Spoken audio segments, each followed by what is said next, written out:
and equality. Kathy Whitford's wore many hats. She was the national chair, the statewide chair of the McBride Principles Campaign in Ohio, which was, in my view, the biggest effort around the McBride Principles of anywhere in the world.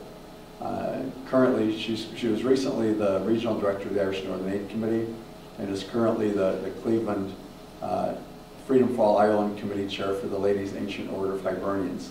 Though I'm looking forward to hearing Kathy's perspectives that have been honed through many, many years of hard work over very important issues. Kathy Whitford. I consider myself really part of the Northeast Ohio Irish American community, as everyone here is. Regardless of the individual organizations that you belong to, I think we all own a piece of this. As Jack said, we are shareholders in this. We're shareholders if we have parents in Ireland, if we have cousins, sisters, brothers, sons, daughters, if we care about Ireland.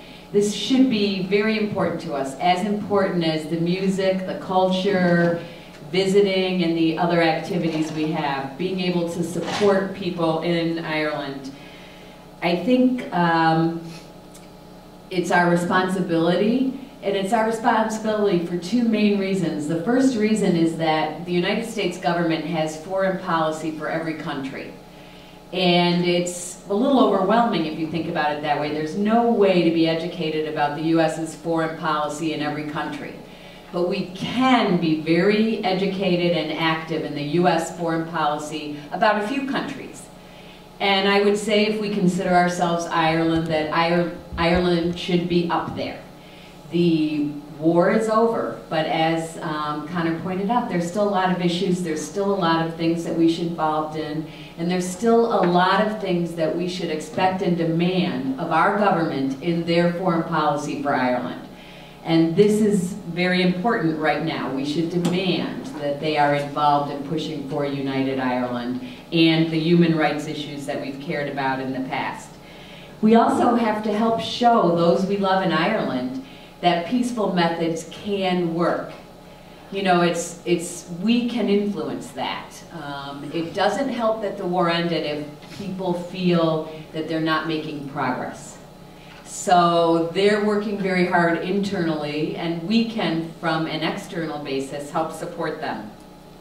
Sometimes when we've talked about the United Ireland push, people will say, well, you know, that's so big, it's vague, it doesn't have an exact action with it, and it seems a little bit hard to work on. And so for that reason, I think we need to kind of put it into pieces, into concrete actions that help us have some direction, things we can plan on, things we can do. And I think we can learn on how to do that, you know, by thinking about the campaigns we had in the past, when we worked on the McBride Principles, when we worked on the different deportation cases of the, you know, Irishmen who are living in America now, when we worked on the Good Friday Agreement. We all worked together, people from Irish Northern Aid, the Hibernians, the different clubs, the cultural organizations, the parade organizations. Everyone mentioned and worked on these items. When I think about what worked, there's kind of a few things that jump out and, you know, hit me as being really important.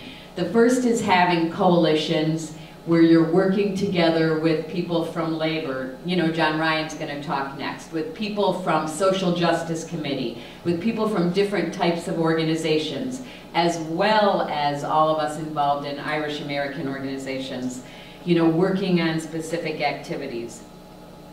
The second thing is that it's really important to keep it on a front burner and continue to build momentum. So it's absolutely wonderful that we passed a United Ireland resolution in Cleveland, but it was 2006 and it's 12 years ago. So we need to work on Lakewood, Medina, Akron, North Olmsted. No burg, no city is too small for this to matter. Every politician that we influence, you know, turns the tide and brings it more to the forefront, and that's really important. So those are some of the things we should be thinking about. What are the low-lying fruits? What are the communities where we know somebody, where we can get a United Ireland resolution introduced, where we feel that we can get it passed, just to keep it on the front burner.